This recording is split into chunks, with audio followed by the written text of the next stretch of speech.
If you were looking for career advice from a career coach, and he had led teams that have placed over 6,000 pros in 21 industries, worked at the largest Fortune 500 recruitment firm in the world, was responsible for over $50 million of placements of executives, and was one of the top recruiters recognized nationally while serving in the United States Army, you'd probably say he's qualified. This is the Executive Career Upgrades Podcast. Career competition is fierce. If you're a director, a VP, or an executive, this podcast is for you. This is the Executive Career Upgrades Podcast. And this is your host, Tim Madden.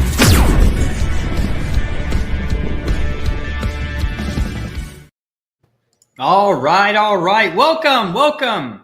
Hey, welcome to the Executive Career Upgrades Podcast. If you don't know us, we are Tim and Christina Madden, your hosts. We help those targeting six figures and multiple six figures, right? Find jobs they love quickly, but most importantly, hey, how can I be better, right, in corporate America? Whether that's leading teams, whether that's growing a team, whether that's finding talent for your team, dealing with that difficult boss. Should I stay? Should I go? That's what we talk about live to you each week inside the Executive Career Network. Hey, if you are tuned in there, let us know in the comments. It's the fastest growing career network on Facebook. We're approaching 9,000 members. And to our friends over at LinkedIn and YouTube, hey, we will see you in the chat. And if you're checking the live recording on iTunes or Spotify or somewhere else on the internet, we appreciate all of our listeners. Hey, do me a favor. Yes, I'm going to beg you for a review, okay? So that we can get this message out to more people, right? So that they can accelerate in their career. So, hey, if you get any golden nugget for today, share this with a friend, a family member, a colleague, right? Those in a career search, those thinking about leaving a job or not. And remember, if we give you anything valuable, leave us a review over on Spotify or on iTunes. Excellent. Christina, before we get started, I forgot. Hey, I've been doing a bad job, and I apologize, okay, of sharing all of the massive successes we have had inside the Executive Career Upgrades community. Christina, just an update. We had 5 offers so far come in this week and have done 26 interviews at the director, VP, and executive levels in corporate America. Woo! Excellent. Christina, why don't you get us started for episode 52 and tell everyone the title? And I know this is going to be a big one. So you hate your boss, but love your job. What do you do? And you know, when I was sitting down thinking about this topic, that song, Should I Stay or Should I Go? Dun, dun, dun, dun, dun, was playing the whole time, because this can be very emotional, right? People can get really torn over this. And I'm telling you right now, corporate America, sorry about that. I have no idea how to silence my Slack. I have to have my tech support Tim do that for me. That is our amazing clients blowing us up because they likely hate their boss and are making a job transition. But corporate America is plagued by this, okay? We hear it every day when we take calls from potential clients and we talk to our current clients. And, you know, it's interesting, when I was kind of Googling around to read some different blogs, what are people's take on this? You know, I always do that whenever we have a topic, like a hot topic like this come up. And it was interesting. I found an article in Cosmo, ladies, of all places, Cosmopolitan magazine. There's a therapist that actually writes some amazing content for them. And she helps high achieving corporate leaders. Anyways, I thought that was really interesting. Cosmo of all places. But so let's say you're at work, right? You love your job. You're being challenged. You love the work you do. You love your coworkers. And in fact, maybe those coworkers are even good friends. You love the company mission. You've been there a long time. You're thriving in your position, but there's just one problem. Your boss. Dun, dun, dun, dun. It's such a crappy feeling, right? When you don't, want to quit your job, but you just see no way to fix the situation. So you're in good hands. That's what we're going to talk about today, and what you can do to either improve the situation or make that very tough decision. And remember, guys, there's power in our decisions. So once you make it, there's freedom on the other side. Stay and work on it, or leave and move on. So we want you feeling really good about that. And my man, Alan Driver, thank you for tuning in. Long-term military friend. Alan, hope things are going tremendously well in your career as well. hey, maybe, right? There could be many reasons that you currently hate your boss. And I know that's a strong word, but it would be very surprising if you went through your whole career, right? And not been upset at, maybe it wasn't your immediate boss, maybe it was his boss, maybe it was another boss of a cross-functional team where you just disliked working with them, right? But if it was your boss, there could be many reasons that you're feeling this type of way, and maybe, caught with, should I stay here or should I leave, right? And it's a difficult decision if you really love your job, but these could be some of the reasons. Maybe they're a new manager, right? And you are struggling to build that relationship. This happens all the time, right? Let's just take sales because it's an easy example. The number one guy on the sales team who produces, a lot of revenue, they promote him, right? And what happens? He's never been in charge of a team ever. He doesn't know how to do it. Or what about the person who managed 10 people before and now they're taking over 100 people and they don't have a clear process, blueprint, etc., on how to deal with that? Hey, that is going to be very challenging. Or it could be because of two reasons, and this is really funny, Christina. You could be being micromanaged, or your boss could not check in enough. I see this mistake happen all the time. Everyone worries about being micromanaged, like, hey, my boss is breathing down my neck. But I meet with a lot of other people that feel like their boss doesn't care and doesn't check in with them. So those could be reasons as well. Or what about they're shooting down your ideas, right? I know how painful that can be. Christine, if you want to chime in here. I know sometimes me and you, right, have ideas, right? And then you shoot down my ideas, and then I shoot down your ideas. But it's difficult. Yeah, after putting together this podcast, I also have my 2 weeks sitting in their inbox. I decided I'm quitting. You've just had it written up for a long time. Yeah, I've just been waiting to send it. But yeah, so you could be experiencing just stress and toxicity in the workplace. That the list goes on. Yeah. The other thing too about down to shooting down your ideas, we know how frustrating it is as well when you're giving a budget, a training budget, a marketing budget, some type of budget. But then every time you want to spend money, your boss says that's not a good idea, right? Or another senior leader says that's not a good idea, and you're like, hey, this is my money. I was allocated to do what I thought the department needs, right?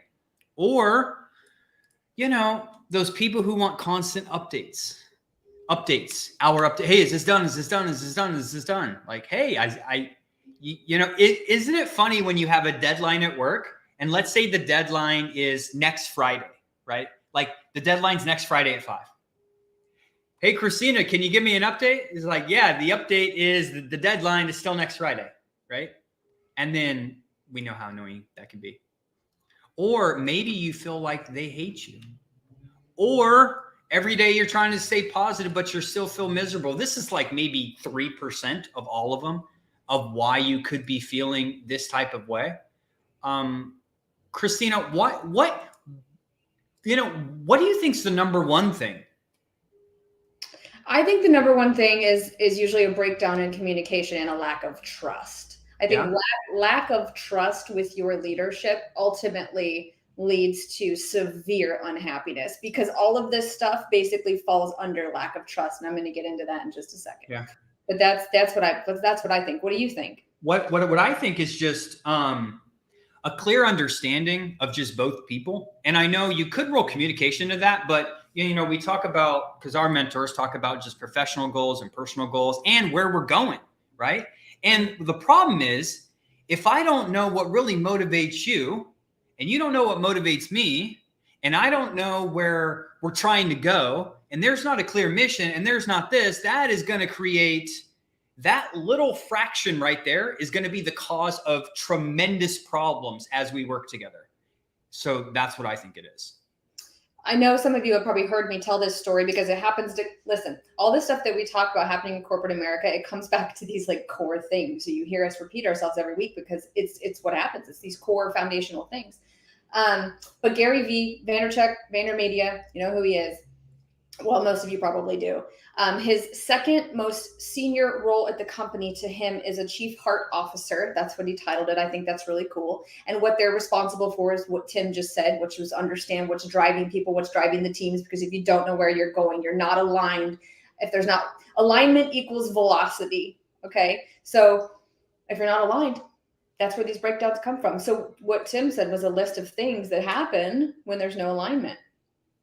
Second thing, guys. All right. So now we know some reasons why you might hate. Hate is a strong word. I should have put dislike your boss, right? Because we don't want hate in our But then all the people who dislike him would be, no, that is like all the people that hate him. Because here's the thing. Let's be honest.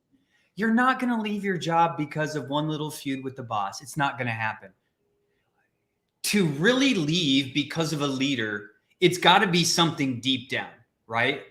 And I think that that's a fair word. If that's not a fair word, let me know. But you're not going to leave a job because, sometimes me and Christina don't get along, right? You're probably not going to leave a job around that, right? You're probably going to leave a job around, we are so far from being on the same page. It is ridiculous. And she is making me miserable, right?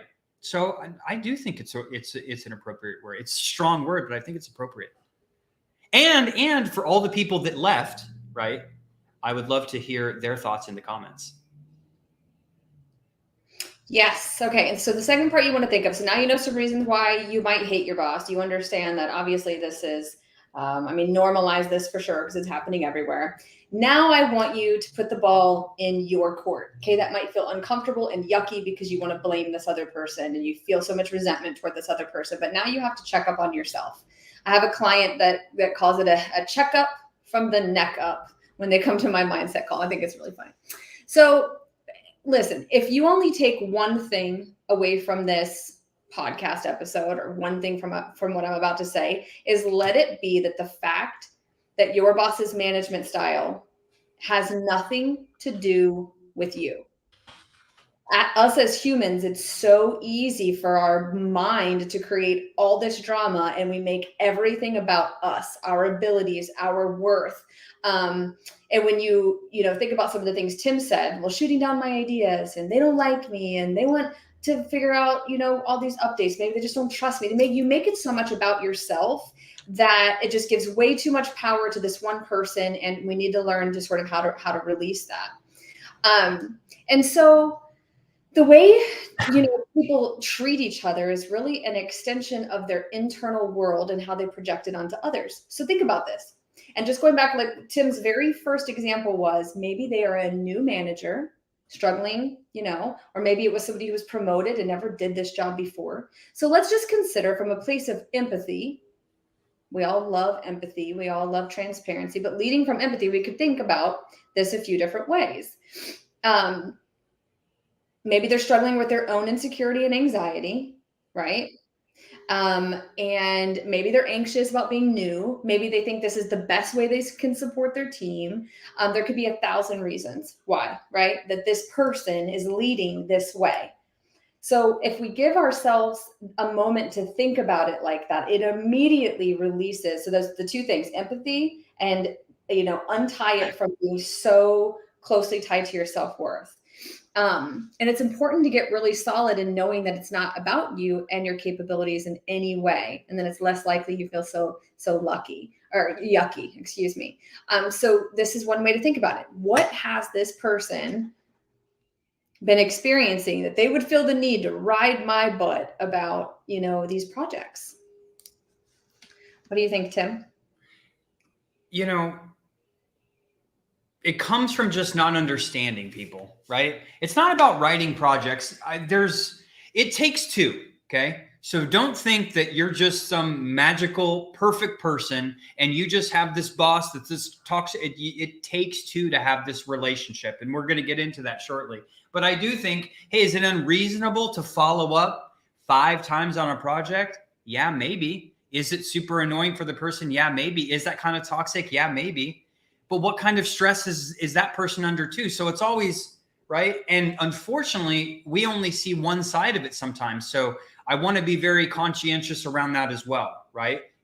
There's always two sides to it. So it's always good to see, you can see the point of view from the boss. You can see the point of view from this. That's why we always go back to, talking this out is the best solution.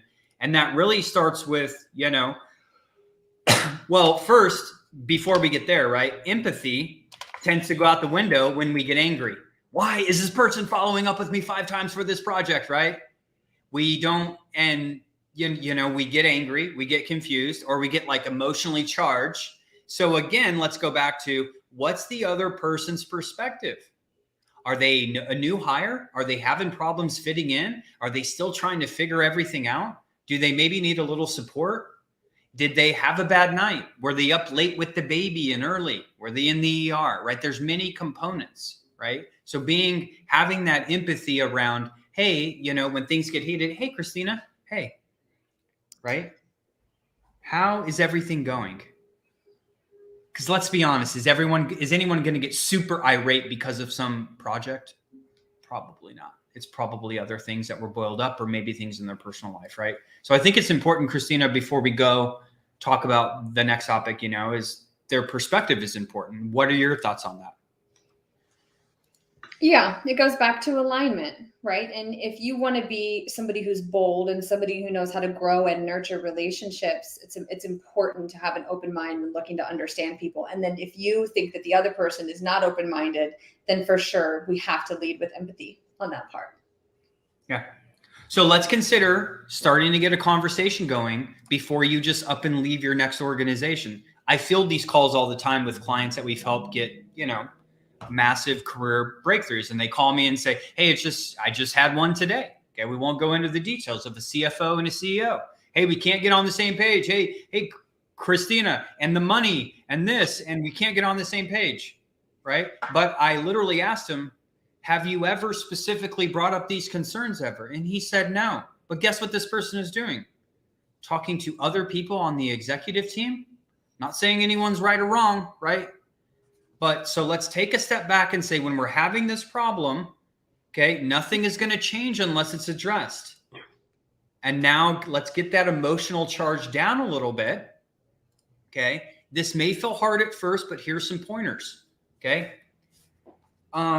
Hey, let me make something up. Hey, Christina, let's say Christina, I feel is spending too much money, but Christina feels she needs to spend that much money in marketing because we need to for whatever reason. Hey, Christina, I was hoping to, hope you're well. I was hoping to see if we could connect sometime tomorrow for about an hour. Hey, I wanted to run a couple things by you and get your perspective on it. Would that be okay? Sure. Email invite's good. Okay. Go ahead, Christina. I know this sounds like, I just want to point this out. I know this sounds like communication 101, but this is missing, guys, especially again, when it's emotionally charged or you're angry. The interest in having your basic communication skills dialed in goes out the window. I can't tell you, I work with some of the most successful people in the world where they've just simply forgot, hey, I can actually, communicate. And you have to have an interest in connecting with people. Again, it goes back to that nurturing the relationship, being genuinely interested in connecting. Tim always says, there's a quote from somewhere, many communicate, few connect. So it's not even just about the communication. It's the John Maxwell. Yeah, John Maxwell. Well, who can forget John Maxwell? Yeah. So and when let me go over this one part before we move on. And when you can just, how you don't want to approach it. Christina, you've been spending so much money. We need to talk immediately. Right. Super unprofessional. And you should, don't do that. That's not what a senior leader does, okay, for his team. So, hey, Christina, let's say this. And then when we first meet, hey, Christina, can you help me understand? I know at the beginning of the year, Christina, we budgeted X amount of dollars for marketing. And now I'm seeing that we're going over every single month on our projected marketing budget. And can you help me understand why this is happening? So, let's just pause the conversation there, right? But most of the time, most things will be resolved that way. Because for all I know, Christine is going to say, our salespeople don't have leads. A lot of people are advertising. We have Thanksgiving approaching. I don't know what it is, right? But what I don't want to do is try to force a bunch of stuff or think a bunch of stuff in my head and think that Christina's just out spending a bunch of money because of no reason whatsoever. But I'll tell you, this happens all the time. It just happened today. the CFO tells CEO he's spending too much money. CEO's like, hey, I want to grow the company as fast as possible. Who's right? I don't know. They're going to have to talk that out. Start communication and then you'll have 99 problems, but your boss won't be one of them. Listen, so just to kind of piggyback on what Tim is saying, Mel Robbins has some great content on how to handle what you are perceiving as a bully, right? Or some very tactical ways to handle communication where, listen, now this is a key point where you put the ball in their court. Tim even just said it. Now it's like escaping me what you just said. Okay, help me to understand XYZ, right? So it's like, now they get to tell me something, right? So it's all about keeping the ball in their court, asking great questions, and then focusing the conversation on how you feel rather than pointing the finger and playing the blame game. Tim also just said that. Don't do that. Pointing the finger and this blame game. It's hostile. Nobody likes this, okay? So when it comes to micromanaging, for example, now listen, I know there's lots of examples of why we don't like our boss. We've gone over lots of examples. So when you hear me plug in these certain scenarios, just remember you can plug in these same tactics with what you might be experiencing with your leader, your team. But when it comes to micromanaging or constant emails, which can be frustrating, we said that, this can sound a little bit like, and be specific here in terms of actions that you want to address. Actions specifically. So just like the overspending, you want to say something like, I feel like you don't trust me with my work responsibilities when you ask me for updates more than twice a day. I'd like to understand why you prefer to be updated in this way. Boom. There's no way out of that question, really, unless they're really bad at communicating, which we'll get to at the end of the podcast, which is okay. Maybe you do need an exit strategy. But do you see how if you put the ball in their court, they're forced to give you some real data on what's happening, okay? And what might they say? Hey, Christina, I'm sorry to hit you up. I don't think it's very smart as well, but the CEO wants an update at this time all the time. So, hey, that's the answer I have for you. Got it. Now everyone's on the same page, right? Now Christina doesn't feel like she's being, both of us don't feel like we're being tackled. It's like, hey, the CEO wants to know. Okay. It's a quick way out of this chaotic, energy that happens in communication. As far as the ideas being shot down, remember, it's not about you and your abilities and how amazing you are, okay? But you could say something like, I notice sometimes we don't align on certain ideas that I bring to you. Could you give me some feedback, guys? It's important. Give me some feedback as to what I can do differently. Okay. So again, the key here is to keep the responsibility on the manager and require them to communicate better with some, hopefully, great solutions. This is so important. And I know it sounds easy, but people get way too scared to do this. It feels uncomfortable, but I'm telling you, like Tim just gave you the example. Hey, this is what somebody wants of me, so I'm on you. Okay, cool. Now you're even maybe building a friendship. Let's get the yuckies out of the way. Yeah.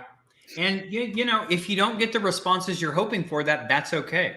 Hey, maybe that will help you make a decision on whether to stay or to go. Or maybe their answers can now be data that you can now use to navigate that relationship of this person doesn't like this, they do like this. Here's how I have to approach this person, right? So if they say something like they truly just want to know what you're up to, right? Maybe they just want to help you implement or manage your schedule more, right? There's many different ways, but the key is communication between each other. It's okay to ask to understand why they need so many updates, why they do this, why your thing got shot down. What it's not okay to do is immediately take it as a personal attack. Okay, Christina says, hey, we're not going to approve XYZ program. How not to take it is, this is BS and we should do this and you're stupid and whatever, right? So don't take it as a personal attack. Maybe there's just not budget. Maybe you can't do it. Or maybe you just respond and help to understand, okay? But these are not personal attacks on you, okay? And mind you, that is human nature to unintentionally take things as a personal attack. I'm telling you, it happens so fast you don't even realize it. You can spread toxicity around your team. And I'm telling you, you could burn bridges. You could lose your job. I mean, I've seen it all. So be very careful in understanding it's not about you. What does Brandon Dawson say? The only emotion that belongs in business, period, is celebration. So you're allowed to celebrate, you're allowed to be excited, but when you feel angry, sad, just know, hey, you got to remind yourself, let that emotion be the radar. Like, hey, that doesn't belong here. That's going to maybe cause some actions that I can't be proud of, and so on and so forth. It's a cycle, guys. So just pay close attention to this, because this doesn't even go if you just hate your boss. This is stuff that you got to master for career growth. Yeah. And I know, Christina, we got about 5 minutes, so I want to make sure that we hit all these key areas. So, you can't control your boss's behavior. You can't. You can control how you communicate with them, though. Okay. So one key tip here to not lose sight of, since maybe you don't want to leave this environment, try your best not to think about your whole work experience to one person. I see this happening all the time, right? It's like, oh my God, Christina drives me crazy. She just drives me crazy, How? And then you talk to him. How often do you see Christina? We have a 30-minute meeting every day. Like, okay, so a tenth of your work experience, you're going to make a super generalization that your whole work is miserable. So some perspective as well, right? Like, how much is this actually affecting it? It's very easy to do. And that would be a big mistake, to reduce your entire work experience to one person. It gives them way too much power over you and trumps the love that you have for the company, the teams, the friends that we talked about earlier. And this would be a mistake. So, tread very lightly on your thoughts around that and take a look at that. Yeah. We're hoping some of these tips helped you, like, to resolve some of the things, right? But hey, if your situation becomes worse, too difficult to handle, impacts your happiness and mental health, hey, you have to do what's best for you. Try to see what type of support HR can do, other leaders in the organization, get them involved, right? So just help out the overall leadership and team cohesiveness, right? You have to talk this out. If none of these work, then start thinking about your exit. We can absolutely help. Go to execupgrades.com/podcast. Hey, we can help you. Additionally, I'll go ahead. When he says exit, I know that can sound a little scary, but there is a way to carefully plan an exit where it's not damaging to you or these relationships and organizations. So, have some strategy with this. That's what Tim's going to talk about. Yeah. If your organization needs help around, right, team cohesiveness and individuals getting on the same page, you can email tim@execupgrades.com or Christina with the K at execupgrades.com. Hey, we'd love to be an additional resource for you. But at the end of the day, okay, the grass isn't always greener on the other side. Mm-hmm. So don't remember, just because you're trading in, you're putting your exit sign for your current culture, right? Is it really as bad as you think it is? Okay. Are you paid well? Are most days good? Not saying stay or leave. I'm saying everyone has to do what's best for them, but hey, give it an honest shot. How can you communicate differently? Can you get on the same page? Are there other resources? Can you get other people involved? Try that before you just up and leave. Now, I'm not saying if you feel you're underpaid and overworked and your team sucks, yes, leave immediately. Okay. But if it's just one person, hey, try to figure it out. Any closing comments, Christina? Remember, the title of the podcast is You Love Your Job. You love your job. So we want to do everything you can to preserve that and stay there. And that's it. I hope you guys like it. And I hope you all improve the relationship with your boss. And I hope all you bosses improve the relationship with your teams. All right. Have a great day, everyone. Bye-bye.